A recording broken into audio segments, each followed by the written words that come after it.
भाई बहन के अटूट प्रेम को समर्पित रक्षाबंधन का त्योहार आज पूरे देश में धूमधाम से मनाया जाता है। सुबह से ही सड़कों पर राखी बंधवाए भाई और राखियां और मिठाइयां लेकर भाइयों के घर जाती बहनों की चहल पहल है। लेकिन क्या आप जानते हैं कि इस त्योहार की शुरुआत सगे भाई बहनों की वजह से नहीं हुई थी। दरअसल रक्षाबंधन कब शुरू हुआ इसे लेकर कोई तारीख तो स्पष्ट नहीं है, लेकिन माना जाता है कि इस पर्व की शुरुआत सतयुग में हुई थी। इस त्योहार से संबंधित कई कथाएं पुराणों में मौजूद हैं। तो आज की इस वीडियो में हम जानेंगे रक्षाबंधन की शुरुआत कब और कैसे हुई थी और इस त्योहार का इतना महत्व क्यों है। नमस्कार दोस्तों, एक बार फिर से आप सभी का हमारे यूट्यूब चैनल ज्ञान केंद्र पे स्वागत है।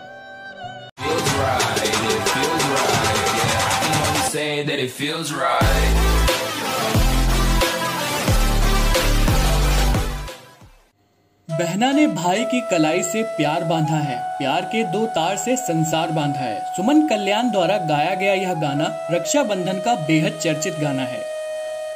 भले ही ये गाना बहुत पुराना ना हो, पर भाई की कलाई पर राखी बांधने का सिलसिला बेहद प्राचीन है। रक्षाबंधन का इतिहास सिंधु घाटी की सभ्यता से जुड़ा हुआ है।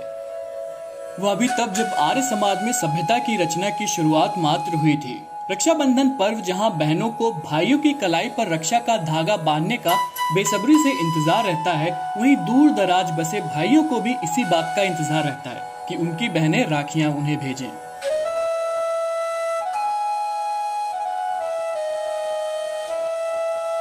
राजा बलि बहुत दानी राजा थे और भगवान विष्णु के अनन्य भक्त भी थे। एक बार उन्होंने यज्ञ का आयोजन किया। इसी दौरान उनकी परीक्षा लेने के लिए स्वयं भगवान विष्णु वामन अवतार लेकर आए और दान में राजा बलि से 3 पग भूमि के लिए कहा। लेकिन भगवान विष्णु ने 2 पग में ही पूरी पृथ्वी और आकाश नाप लिया। इस पर राजा बलि समझ गए कि भगवान उनकी परीक्षा ले रहे हैं। तीसरे पग के लिए उन्होंने भगवान का पग अपने सिर पर रखवा लिया। फिर राजा बलि ने भगवान से याचना की, अब तो मेरा सब कुछ चला ही गया है। हे प्रभु, आप मेरी विनती स्वीकार करें और आप मेरे साथ पाताल चलकर रहें। भगवान ने भक्त की बात मान ली और बैकुंठ छोड़कर पाताल चले गए।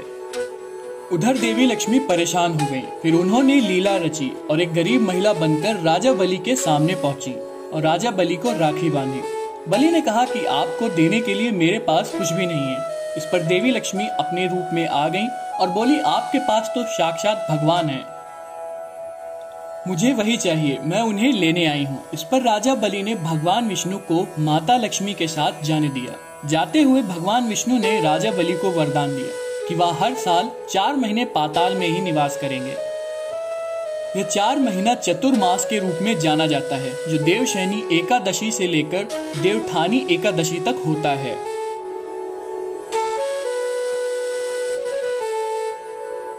राखी से जुड़ी एक सुंदर घटना का उल्लेख महाभारत में मिलता है। सुंदर इसलिए है क्योंकि यह घटना दर्शाती है कि भाई बहन के स्नेह के लिए उनका सगा होना जरूरी नहीं है। कथा है कि जब युधिष्ठिर इंद्रप्रस्थ में राजसूय यज्ञ कर रहे थे, उस समय सभा में शिशुपाल भी मौजूद थे। शिशुपाल ने भगवान श्री कृष्ण का अपमान किया, तो भगवान श्री कृष्ण ने अपने सुदर्शन चक्र से उसका वध कर दिया। लौटते हुए सुदर्शन चक्र से भगवान की छोटी उंगली थोड़ी सी कट गई और उस उंगली से रक्त बहने लगा। यह देख द्रौपदी आगे आई और उन्होंने अपनी साड़ी का पल्लू फाड़कर श्री कृष्ण की उंगली पर लपेट दिया। इसी समय श्री कृष्ण ने द्रौपदी को वचन दिया कि वह एक एक धागे का ऋण चुकाएंगे। इसके बाद जब कौरवों ने द्रौपदी का चीर हरण करने का प्रयास किया, तो श्री कृष्ण ने चीर बढ़ाकर द्रौपदी के चीर की लाज रखी।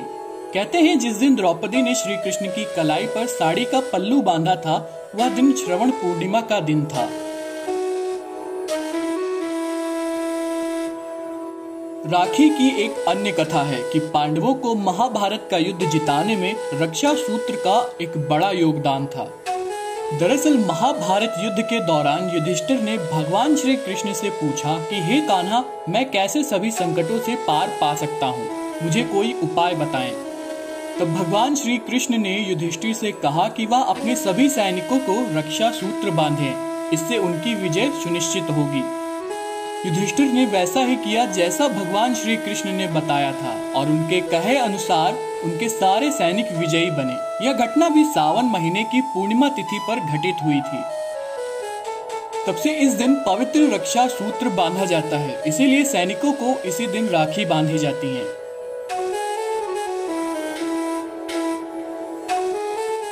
सिकंदर पूरे विश्व पर फतह करने निकला और भारत आ पहुंचा। यहाँ उसका सामना भारतीय राजा पुरु से हुआ। राजा पुरु बहुत वीर और बलशाली राजा थे। उन्होंने युद्ध में सिकंदर को धूल चटा दी। इसी दौरान सिकंदर की पत्नी को भारतीय त्योहार रक्षाबंधन के बारे में पता चला। तब उन्होंने अपने पति सिकंदर की जान बख्शने के लिए राजा पुरु को राखी भेजी। राजा पुरु आश्चर्य में पड़ गए, लेकिन राखी के धागों का सम्मान करते हुए राजा पुरु ने युद्ध के दौरान जब सिकंदर पर वार करने के लिए अपना हाथ उठाया तो राखी देखकर ठिठक गए और बाद में उन्हें बंदी बना लिया गया। दूसरी ओर बंदी बने राजा पुरु की कलाई में राखी को देखकर सिकंदर ने भी अपना दिल बड़ा दिखाया और राजा पुरु को उनका राज्य वापस कर दिया। रक्षाबंधन का त्योहार हर साल श्रावण पूर्णिमा के दिन मनाया जाता है। इसके पहले वाली पूर्णिमा गुरु पूर्णिमा थी, जो गुरु और शिक्षकों को समर्पित थी। उसके पहले बुद्ध पूर्णिमा और उसके भी पहले चैत्र पूर्णिमा। तो इस पूर्णिमा को श्रावण पूर्णिमा कहते हैं। रक्षाबंधन का यह त्योहार भाई बहन के प्रेम और कर्तव्य के संबंध को समर्पित है। तो ये थी रक्षाबंधन से जुड़ी कुछ पौराणिक कथाएं। उम्मीद करते हैं आपको हमारा वीडियो पसंद आया होगा। अगर आपको हमारा वीडियो पसंद आया हो तो हमारे वीडियो को लाइक करें, शेयर करें और हमारे YouTube चैनल को सब्सक्राइब जरूर करें और साथ ही बेल आइकन को जरूर दबाएं ताकि आपको हमारे वीडियोस के लेटेस्ट अपडेट सबसे पहले मिलते रहे। तो आज के लिए बस इतना ही। मिलते हैं अगली वीडियो में, तब तक के लिए जय हिंद, जय भारत।